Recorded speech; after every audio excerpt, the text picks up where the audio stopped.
Sa mga mahilig dyan magpatugtog ng malakas, hinay-hinay lang, kapag kasi napadalas, posible itong magdulot ng hearing loss. Ang detalye sa agenda report ni Pierre Pastor.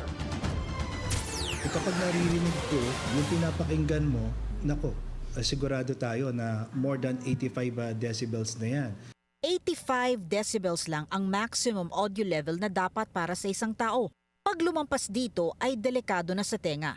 Kapag prolonged and intense ang exposure sa loud noises, gaya ng jackhammer, pagsabog, pagputok pag New Year, loudspeaker sa mga party at tunog ng eroplano, maaring magkaroon ng noise-induced hearing loss o NIHL. 1.7% of the global population ay may NIHL ayon sa WHO. Loud sound like explosion.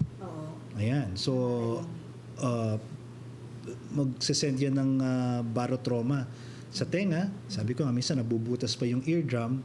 At sa trauma na yon, aabot yun hanggang doon sa inner ear. Masisira yung inner ear hair cells.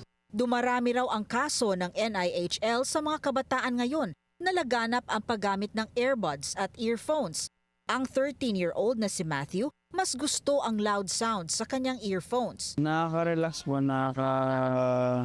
wala po ng stress po. Si Nilda naman, ang bandang Aegis ang paborito at mas namnam daw ang sound nila kung full blast ang volume.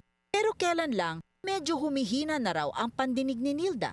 Dahil di po ako kontento na mahina po yung sounds na earphone ko po. Pag po parang may tumatawag po, yun na hindi ko pa naririnig, yung nahihinaan po ako. Ang mga sintomas na may noise-induced hearing loss ay pananakit ng ulo at maaring makaranas ng tinatawag na tinnitus o makaririnig na matining na ugong na nakaaabala. Pure tone audiometry ang pang-test para malaman kung may diferensya na sa tenga. Babala ni Dr. Gutierrez, ang noise-induced hearing loss ay kadalasang irreversible.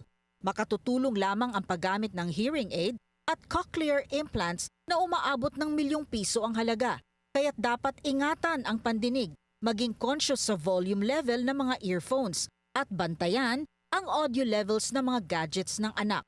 Para sa agenda, Pierre Pastor, Billionario News Channel.